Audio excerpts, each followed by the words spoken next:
Okay, everyone. Well, welcome to the webinar this afternoon. I'm just going to hand you over to Andrew. He's the head of service at Southwark, and he's been working in the project with Mifta and his team. So I won't steal anybody's thunder.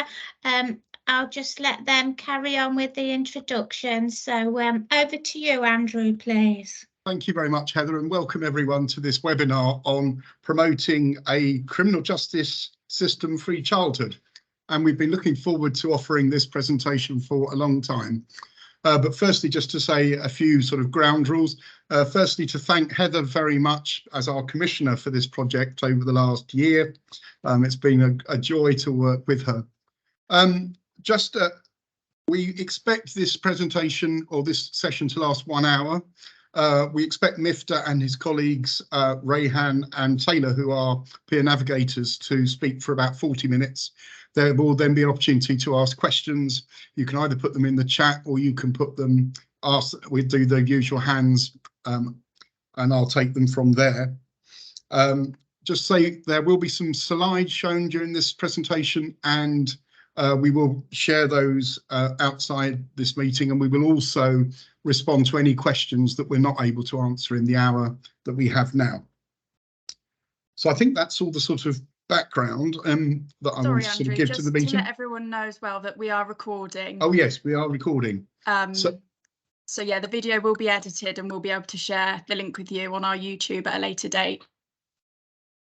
Thank you, Amber, for reminding us.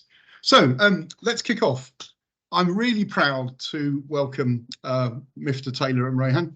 Mifta and I have worked together since 2017, and Mifta has been working with Southwark Youth Justice Service since before that.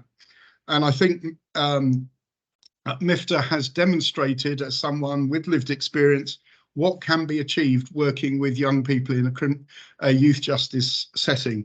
I just want to sort of briefly pay tribute to all that he's achieved at Southwark, and more recently with Bromley. I see Betty's with us as well, at Bromley YGS as well. And so, you know, during those 7 years, Mifta has gained an award as a Butler Trust Award in 2019. The service was given an award at the Children and Young People as awards last year, and this year Mifta was given a Southwark Civic Leaders Award.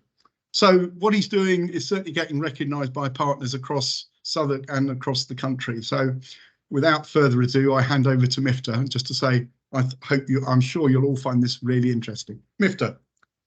Thank you, Andrew. Hi, everyone. Good afternoon. Thank you for attending. Before I go into You Think, what I'm going to do, I'm going to play you a short video of one of our peer workers, Taylor, who came through the project. And I'm hoping that gives you a really good impression of what You Think is, what we do, and how we do our work. And then the next stage is that we'll move into a small PowerPoint presentation. We'll go through it. In between that, Rayhan, Andrew, and Taylor will speak on some of the parts, and myself. Thank you. Amber, I think you can play the video. Can everyone see that all right, just to check before I play? And does the sound good as well? Cool. Yes, all good.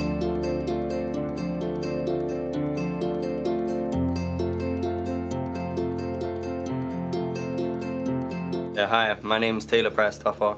I'm a team manager at You Think. Myself, I grew up in South London, I grew up in Southwark. I grew up in a single parent home, and you know, a lot of the influences I had in my life led me to a life of criminality. I was carrying knives, I was around negative influences, I faced exploitation, things of that nature. And because of that path I was on, I eventually met You Think, and with that, I moved forward into giving back to my community and using my own experiences to help others who go through what I go through now. The influences I had in my life, my normal was what many people may have perceived as negative behaviours. You know, to me it was normal to smoke weed, it was normal to carry a knife, it was normal to be outside and to fight someone if he had problems with them. And the reality was I was very ignorant of my own mental health issues.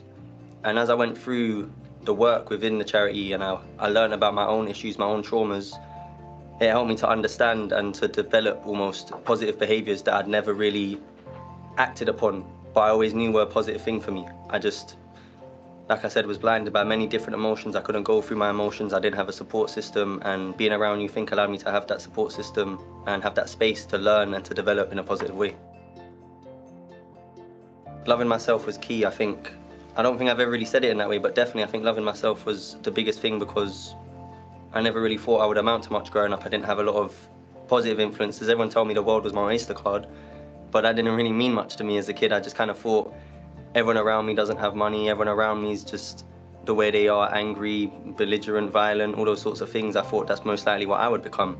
And once I realized that I didn't have to be that way, and that the world didn't shape me, I shaped me with my own behaviors and my own actions, that's where I started to develop and move forward in a much more positive way. For me, how do I connect with it? I just feel being there as that young person who didn't know what to do with their life. I didn't know how to apply for jobs. I didn't know how to hold myself or to communicate with people in an effective way. I would just communicate with people on my terms and how I wanted it, and if you didn't like it, that's all you had to deal with. And being that young person allows me to really resonate with a lot of the feelings and behaviors that these young people are kind of showing and pushing forward, and I can't think of the word for it right now, but not experiencing the way that they hold themselves together.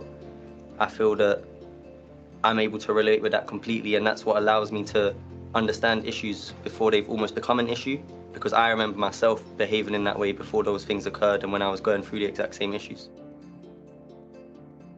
I got a lot of goals. I think for me my biggest goal, like personally, is to work on the relationships in my life. My own relationships in my family is very difficult. You know, things have happened, things have been said, like I said, things have happened, things have been said, and some people feel like you can't go back from that. And for me, just to move forward and progress with those things would be great. And then also just to see my community flourish and see the people around me that, you know, aren't going through good times be better. You know, a lot of the time people say they want to create businesses or they want to create work. I just want everyone around me to be happy.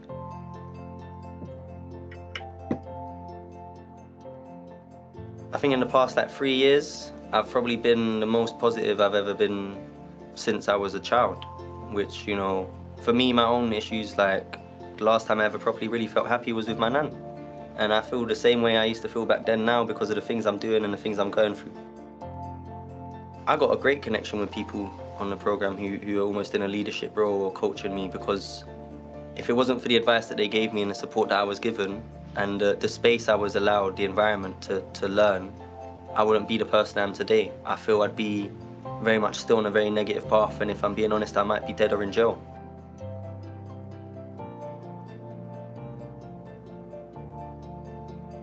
It's about recognizing the support around me and what they're capable and willing to provide for me. I think as well, I've also accepted that there's work I need to do myself, and I can't always just rely on people or rely on spaces, but definitely being aware of what's around me and who can support me at what times is one of the biggest things for me when I am feeling down or when certain negative things happen in my life. Because of course, just because we move away from the lifestyle we're in doesn't mean we move away from the problems or the chaoticness of it. Your normal is where you're starting from. No one can tell you what's normal for you because only you've experienced that.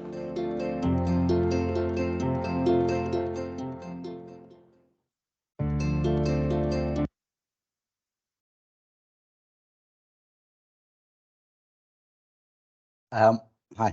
So I hope that gave you a impression of what You Think offers to young people who come onto the program. Amber's going to put on the slide, and all it is, I'll literally talk through what You Think is, why I decided to create it, and the role that Southwark and us play. So You Think is I guess for me, well, not guess for me, it's a passion for me, not because I own a charity or, apologize, my camera switched off. Not because I own a charity or the fact that, you know, I've won a couple of awards or anything else. The reason for it is, you know, from 16 till I was 30, I grew up in prison. Prior to that, my involvement with the justice system began when I was about 11, and within You Think, that passion and that's the driving force behind it. I apologize, I'm not sure how to switch to the next slide.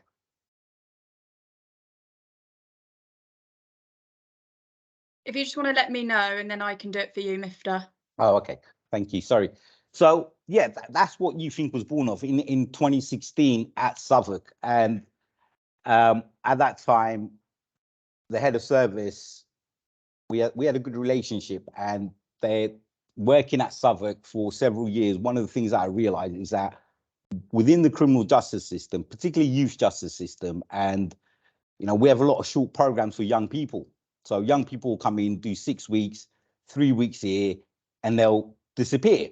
And if I reflect back on my own life, that was happening, and unfortunately, it still happens both in youth and the adult system. And having grown up in prison, one of the things that I realized about my own self, and I'm 45 at the moment, was that all my moralities, my values, how I see the world, everything that I am today wasn't from my parents, wasn't from my family, it wasn't from my probation officer or the prison officer or the prison psychology. It was all the guys on the wing, on the landing with me, the ones that, taught me about life skills, mannerism, talking to people, communicating. And throughout my criminal justice journey, I wouldn't say I was ever a violent prisoner. I was disruptive, and that disruptiveness led to me being started up into an adult system when I was really young. And that disruptiveness came because I was willing to challenge the prison system on its policies. And that's where the passion for You Think comes in. In essence, this is what we deliver, what you see. Our approach isn't based on the needs of, if you like, my needs or the fact to prove that the youth justice system doesn't work. My role within You Think is to complement the justice system. And to do that, I passionately believe that young people should be given ownership. They should be given responsibilities of their orders. As a person of criminal justice, I've been through yachts, probation. No one's ever sat down and explained in detail what my orders are, what my license conditions are. Am I allowed to challenge them?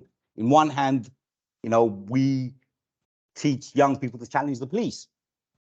We teach young people, we want to empower young people. Sorry, Amber, if I can have the next slide, please. Those are the things that we give.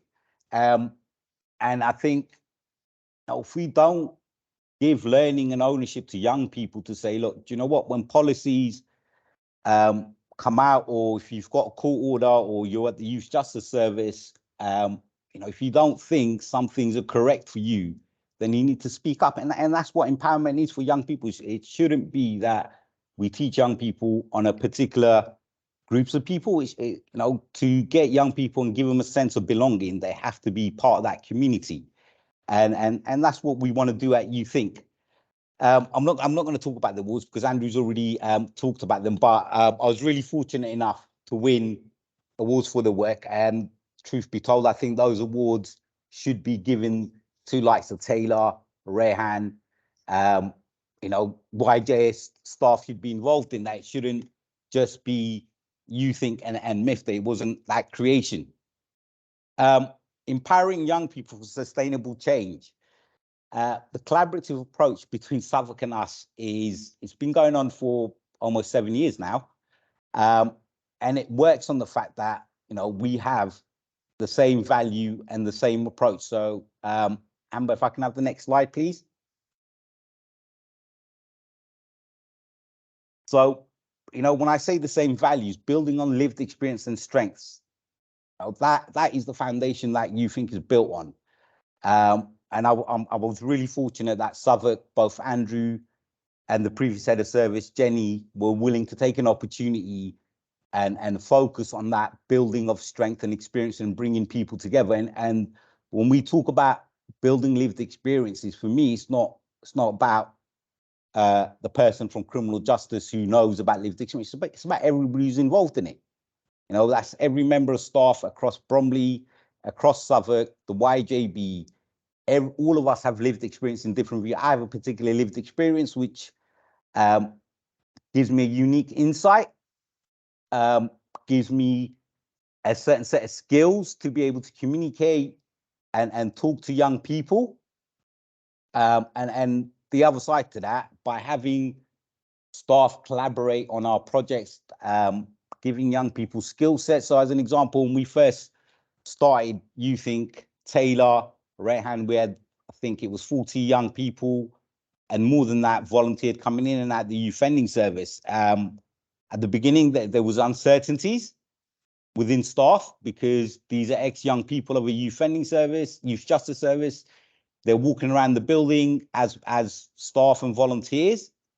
Some of them had literally just finished their order, but the trust was given to those young people and to me to say, well, do you know what, we're going to give you the opportunity and this is what we would like. And what the staff did for young people through meeting them in the reception area, having general conversation, was that they upskilled those young people in their communication and social skills. And that's what building those strengths are for me. So when we first created YouthInc, I didn't just come up with a plan and go, I'm going to create a peer network and it's going to work. We consulted young people at Southwark. So as Andrew said right at the beginning, I've been working in Southwark for just under 10 years. Young people have gone through various programs I've worked on here. So when we first created it, I went and sought the advice of those young people, and also we consulted staff.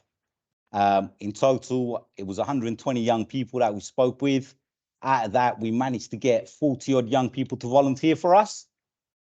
And I'll go into that, but we asked them a simple set of questions. Should a lived experience charity exist within the YJS? Who should be involved in that?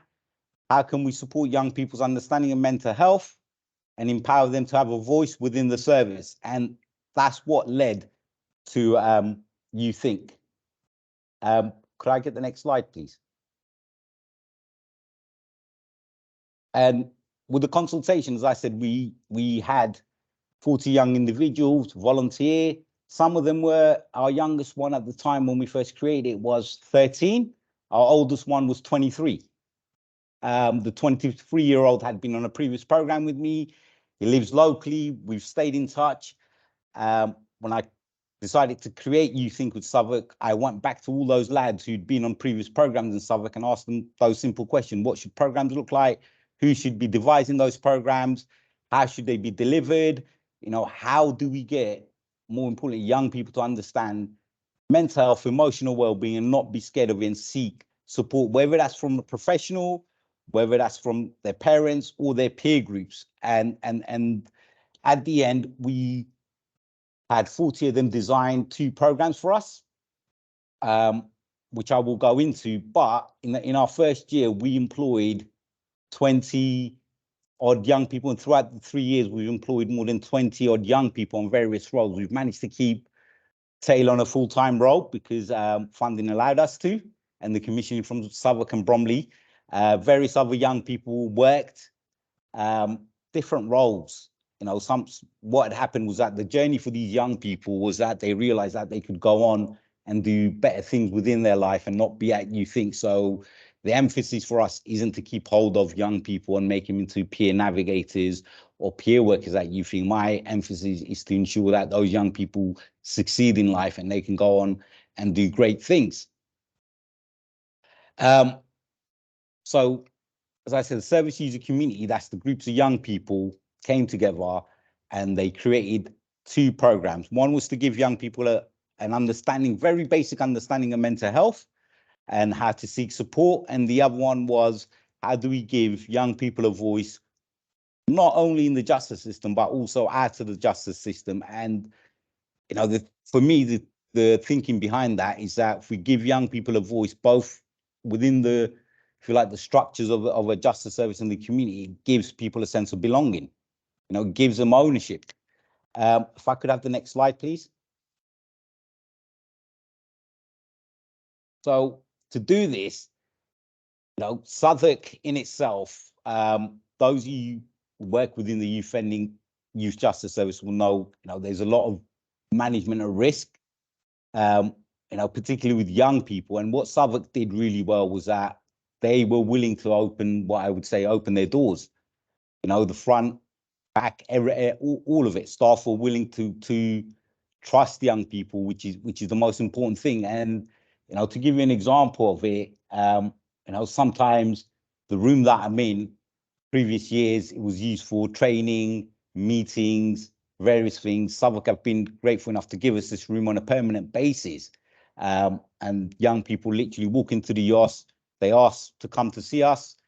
We don't escort them into the room. They come in by themselves and utilize it. But during the first few years, there were, if you like, information left, not too much of a information that would put a young person at risk or anybody, but there was information left sometimes by visits, etc. And what young people did on the program is that they found that information. They didn't go around giving it and talking to people. They went into reception, handed it into the head of reception and explained where that was from, and come and told me. And I guess that's what makes this work. It's that trusting in young people and the relationship we have.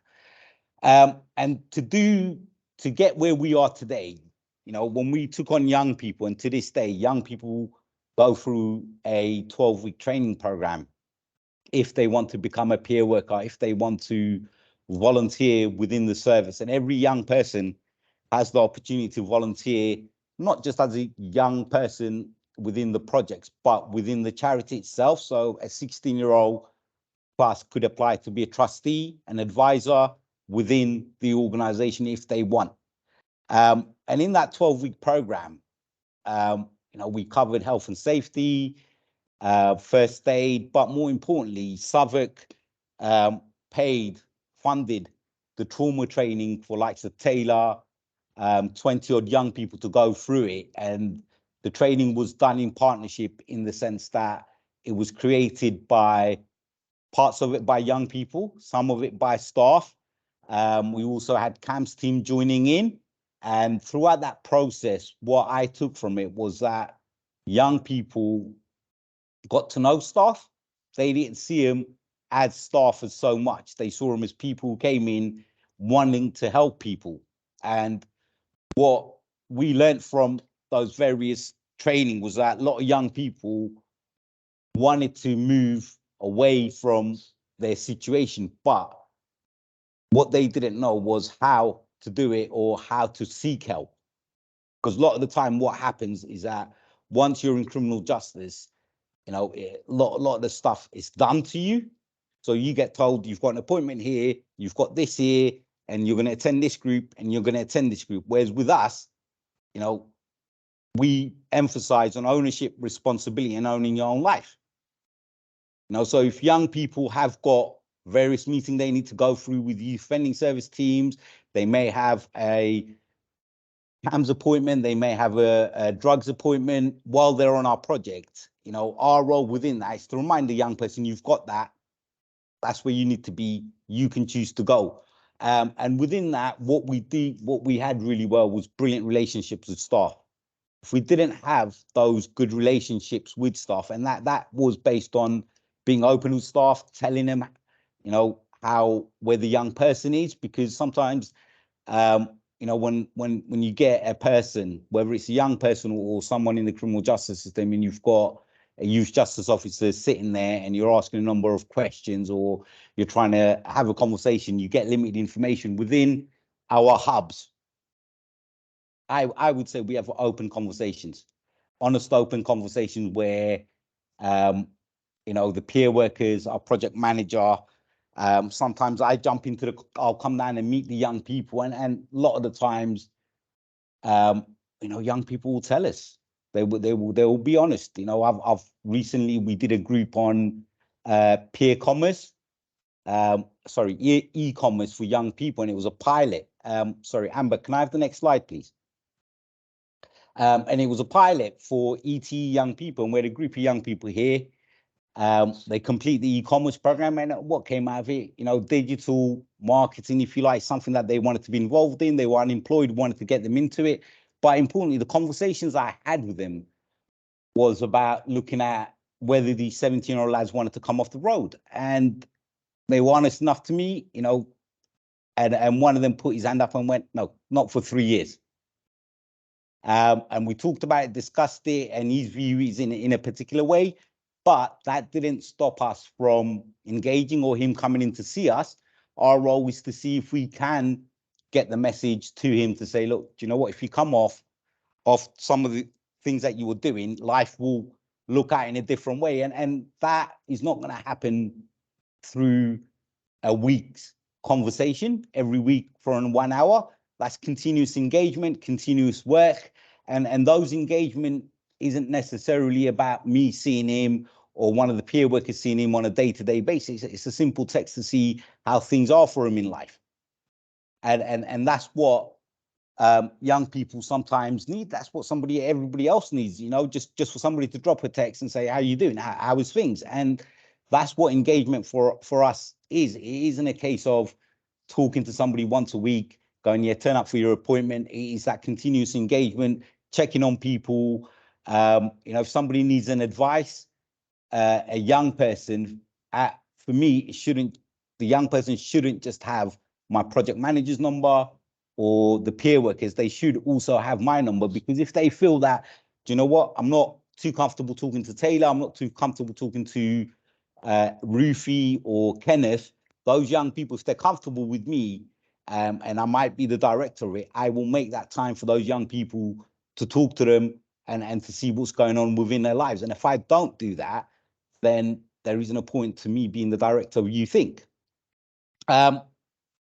The Peer Support Navigator Network, I guess the key to it for me is the invaluable insight of those people that are there. And that is particularly the young people. I think people in criminal justice, we have insight, ability and skills and knowledge to understand the criminal justice system. You know, sometimes we come into appointments and meetings, and, you know, I get young people coming in all the time who, what I would call, want to act a little bit silly and dumb and think they don't know. And my view is, if you're intelligent enough to commit a crime, plan the crime, then do you know what, you're intelligent enough to understand how everything works for you in life. You might not know the ins and outs, and that's where we come in to explain those things. And that's what the hub offers. The hub in itself is a platform for young people, not only to collaborate with decision makers, and those decision makers aren't just the leaders at the YJB or our local MPs or government bodies. They include Andrew, they include staff within the YOSIs, other professionals that come in. And sometimes, you know, Andrew will, not sometimes, Andrew meets with young people, I think every other month or on a quarterly basis now, to understand what's going on, not just with You Think, but within the service. But the other side, the hub offers to young people, it acts as a drop-in. So when young people finish their orders, they can still come in, and there isn't any restrictions to them not being part of that. And what we've taken on is that when young people finish their orders, they are left. And you know, if we're going to talk about giving young people a sense of belonging, my view is that, you know, long as we run a safe program where we know that young people from our service have come through it, they know us, they know some of the young people, and if they want to come in and conversate about things that's going on in their lives or things that happen in the community, and it doesn't necessarily always has to be things about their community. We've talked about films that somebody's liked, then that space should be there, because what that shows or gives to young people is that there's other people in the community who are similar to them, who are trying to move away from particular aspects of their life, are struggling with it. And by having other peers or young people, young adults around you, it gives that what I would call relationships a little bit in the community. It gets young people connected. It gets to know young people. So the hub in itself was created by young people. And then within that, to address the mental health, we created a program called Live Trauma. The reason it's called Live Trauma is simply because we're not qualified psychologists or mental health practitioners. We are people who have a particular skills, have particular insights, and have gone through our own mental health traumas. From, you know, I can talk about myself from depression to various stages within my life. And what young people wanted to do was that they wanted to be able to talk to other young people. So you can see some of the work behind me of the hub, and literally the Live Trauma program distinguishes between what mental health problems are. So what mental health, mental sickness is, and if you like, and mental health. So the simplest way, when we run our groups, we have a session called Broken Mind and Broken Leg. And in what we're saying to young people, well, if you have a broken mind, you will go to a hospital. If you have a broken leg, you will go to a hospital, you will seek doctors, and anything to fix that bone. Why would you not do it to fix your broken mind?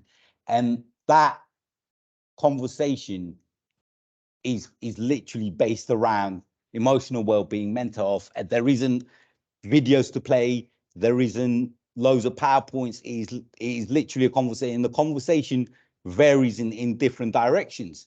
And what we learned when we delivered the trauma program is that just by talking about mental health in the trauma session doesn't always work for us.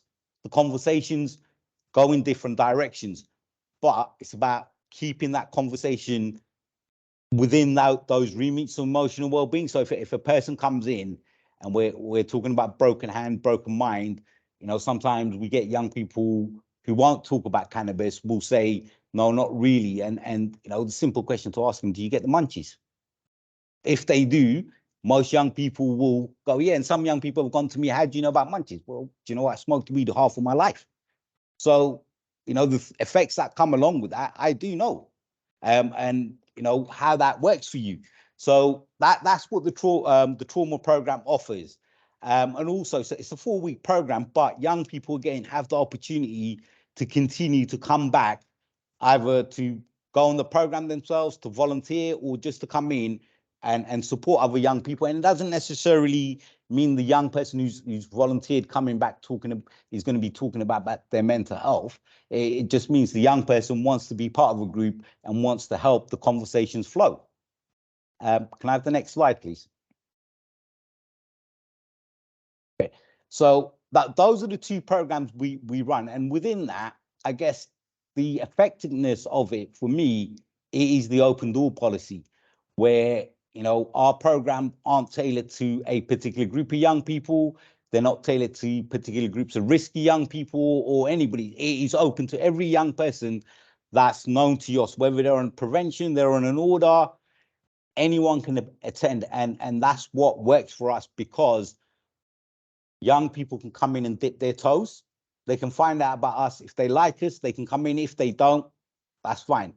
They don't have to like us. They don't have to be part of us, and that works for us. And it prioritizes engagement. What that does for us is that throughout the open door policy, we like to recruit. So we have 2 ways of working with youth justice. So we have a referral process and a recruitment process. So easiest way to explain the recruitment process, if you can think of county lines, and it's a similar model. We want to recruit young people into our services because it gives young people an ownership, and more importantly, gives us a really diverse group of young people. The hub, the Live Trauma program, they're user-led in the sense that the people who deliver it have lived experience. And again, I'll emphasize the fact it's not focused on criminal lived experience. Our project manager hasn't got his direct experience of criminal justice, but he's our project manager. He leads on our project. But Kenneth does have experience of growing up in London, and that lived experience is valuable to our young people. And everything we do is a collaborative approach. So when we want to work within a policy or anything within the hub, we won't just take up ourselves, and I won't go with my team and go, yeah, we're going to work on this piece. We will work with the heads of services at the Youth Justice Service and look at it and think, do we as an organisation want to go with that? Because both Bromley and Southwark are our partners, and it would be incorrect for us as an organisation to go, we're going to go do this, if that doesn't fit into the values of us and Southwark and Bromley. Can I have the next slide, please? Okay, so I talked about the effectiveness. What I want to do is talk about a little bit about the positive of aspects of recruitment and referrals. If I'm honest, I prefer a recruitment scheme. It works a lot better for me. When I first created it, you know, I used to sit in reception and literally every young person that came through, talking to them, getting to know them. And it's a different way of introducing yourself, understanding them getting to know you. You know, for me, the recruitment establishes trust. That's the most important thing. It gives us an engagement window where we're not limited how we start the conversation. So, you know, we don't introduce ourselves as a youth offending service team or a youth offending service officers. You know, it is Mifta, hi, I'm the CEO of Youth Think, an ex-offender. And, you know, that in itself, saying that you're an ex-offender, you're in the youth justice service working, in itself tends to take young people back a little bit, because it's never heard of to be in there. And then you've got young adults who look similar to our young people going through that. The biggest thing that I took away from recruitment is the willingness of young people to participate, volunteer within the service. And that happens because of the way we communicate, we build relationships with those young people. So as an example, I remember when I first started this, there was a young lad who used to come into reception, and he used to come in once a week. And every time he came in, I would just go say hello to him, talk to him for a few minutes. And I think it was about 5-6 weeks. He goes, "Why do you keep on saying hello?" I said, "Well, there's nothing wrong with it. Well, you're sitting there, why would I not say hello?" And that started our conversation. You know, he came onto the program and, you know, he's gone on to do better things. The downside to recruitment of openly recruiting young people in youth justice services, sometimes it doesn't meet into the YJS plan. So, you know, when a young person comes in, there's a plan for him. And sometimes we don't fit into that plan, not because our remits or our processes don't fit. It's just we haven't been thought about it at the time. The young person may have not understood what we do really clearly, has shown no, how can I put it? It's not that he's not shown no interest. It's just, it means the YJ staff have to look at their plans and redo it. And then sometimes that's where the difficulties lies. The positives of referral is that young people show an interest. So staff will talk to them. They will show an interest to get to know us. It aligns with the young person's YJ plans. Risk management, that young person is a lot easier because the risk management process would have been done by the YJ staff. When we recruit young people, we're recruiting them, and then we're asking for all the information regarding that young person. The challenges for me are limited numbers of participation. So limited numbers of young people I can get in through referrals, whereas recruitment allows on my team to just recruit young people. It takes longer periods to engage with young people on referrals, because as soon as we get a young person in, there's that level of trust that we have to build with young people. Establishing relationships, it takes longer periods. There's an unwillingness to participate in the sense that they know that their youth justice officer has put them on this program.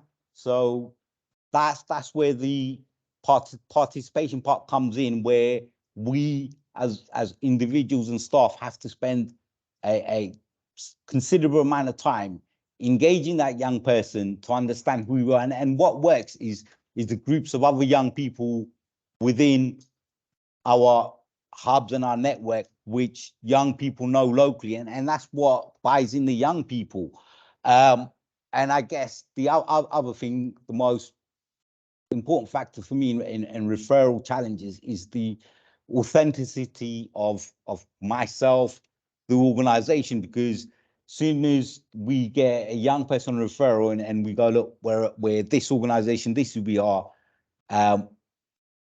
there's already a little bit of distrust within that young person to kind of go, okay, you're telling me all this, but my youth justice officer sent me here on an order, and this is what we're doing. Whereas when we get young people who we recruit, we don't have that difficulty, because all of those conversations have taken place within 3-4 weeks.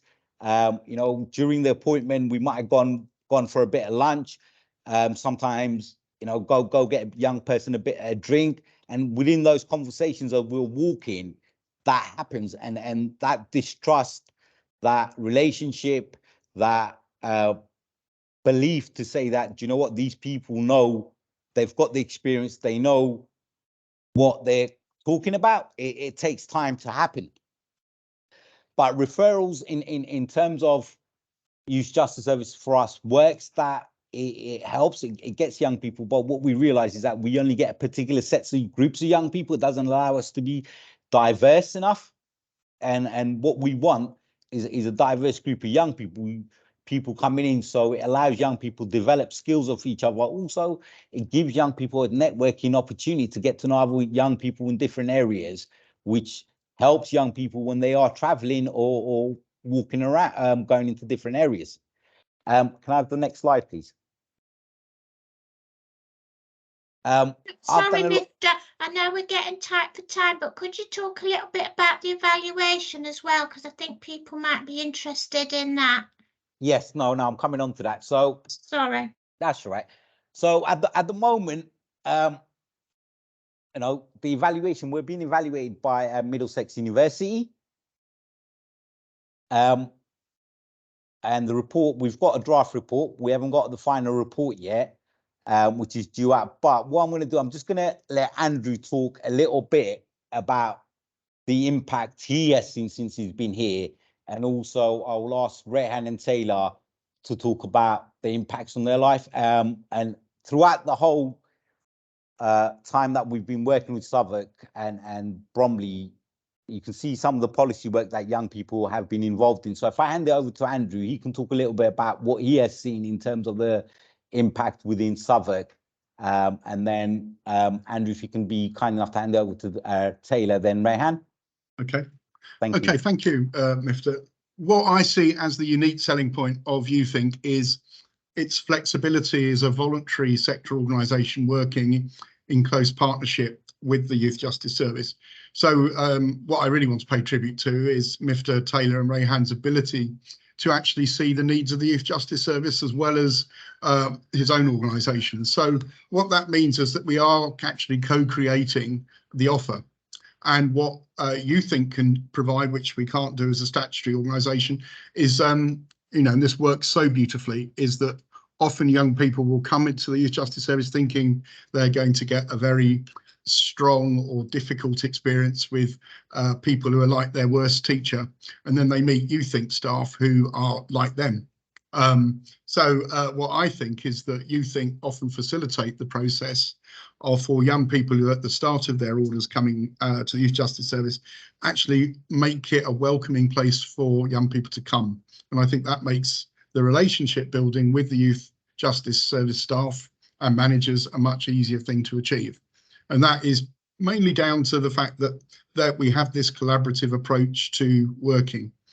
And I'm really proud that what Mifta's achieved with Rehan, Taylor and some others who aren't here today, but you know, that ability to work and support young people through their orders, and then to select those young people who should become peer mentors moving forward, but also a very clever and very insightful ability to actually work out, as Mifta was saying, which young people are genuinely motivated to want to have a career helping other young people and who really isn't that motivated, who could actually be quite damaging. And I think that dynamic has always worked really well. So, you know, I would say, you know, particularly for services who are thinking of setting this up, I've worked with a number of user lived experienced organisations over the years. But I think, you know, for me, the key of our success is the ability to work together and collaboratively for jointly agreed aims and priorities. So that's my key thing. Taylor, what do you want to say? Yeah, hi guys. I'm just gonna give you a small bit. I won't be talking for long, but just to introduce myself, as you saw in the video before, I'm an ex-young person of Southwark. I actually met YouThink in 2017 when I was on an order, and that was the start of my journey. I'm now 23, so I've been with YouThink for a little while. But for me, it was weird at the beginning to be involved with a charity such as YouThink, because I've been involved with the criminal justice system since about the age of 11, 12. and I'd never witnessed a organisation similar to the one I'm currently a part of. You know, once I started to volunteer at the end of my order, I took part in things like Mifta mentioned, like the first aid training, the facilitation training, the motivational speaking. And the reality is that those were big and very powerful events for me, just within my personal life. And through the volunteering role, I got into full-time work, and this was over like a 2-year period. I ended up actually going to jail during that period and still having a relationship with YouThink throughout that time. And when I came out, because of the relationship that I built, I was offered a full-time role, which for someone like me from my community, from a single parent background, to come out of jail with full-time work prospects at a good rate, which I can support myself and my family on, was something that I never thought I'd have the opportunity to have within my life. And through my role, I was able to support and work within the Youth Advisory Network, which is part of the Youth Justice Board. And in my role as a peer worker, supporting young people to build their confidence, to have a voice within their community. It was powerful, not just for me, but for other peers of mine and other peers within my community, to one, not just change the decisions that we're making, but to look at our own lives and our own families and really be the first or some of the first to break that cycle within our family generations and within our local area. And the work that I've been involved with for the past 5-6 years, like I said, personally, it's allowed me to improve so much within my own life, within my own future, within my own dreams, within my own aspirations, but it's also helped my peers in such a powerful way that I see through my local area, through the local families around me. And just to say, while I'm here as well, a big thank you to Andrew and everyone at Southwark, because without the partnership that they created with Mifta to have YouThink within this space, I may have never been able to make the changes that I made. But I'll pass it on to Rayhan. But thank you very much for giving me the chance to speak. Hi everyone, just to introduce myself, I'm Rayhan.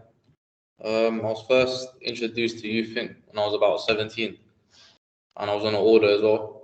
So that was about 5 years ago, 22 now. When I first, I think it was actually Taylor I met when he was talking to me about YouthThink. I remember that day as well. I was sitting down. I thought, like, who's this guy coming to talk to me? I had a bit of distrust. I was thinking, first I thought he was like a youth officer. But then he started to talk to me, talking about the workshop they was doing. So I didn't take much notes of it. But then I saw him again when I went to my next appointment. So I went in. But then I met Mifta, I think, as well. And then straight away I kind of connected with Mifta because of that kind of. He just seemed different straight away.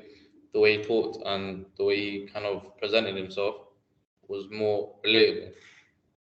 So then I thought, yeah, let me give this workshop a try. I think I was going to the hub, and where we was just having general conversations about, you know, daily life, problems that young people may go through. That's when I was starting to get interested. And then I eventually volunteered. Mifta got me on a program. I think as well that cut my order down as well a few months. I went back to court, got my order down because they could see that I was actually trying to change and I was doing positive things. And then a few months after that is when I actually became a peer navigator as well. Did the training, and that's when I understood like the power of YouthThink, the way it can give young people an opportunity, the young people that actually want an opportunity. And I took it for myself, and 5 years later, here I am today. And it's only now that I can actually see what a difference it's made. Like in a moment, I just thought, yeah, I'm working, doing things that a young person should be doing, you know, going to school, education. But now putting it into perspective, I can see that the difference I actually made and that the benefit it can have for a lot of young people. Yeah. Amber, may we have the next slide, please? Sorry, I wasn't interrupted. That's right. Yeah, I wonder, Mifta, if you just got anything you want to finish with, because I think we should take some questions.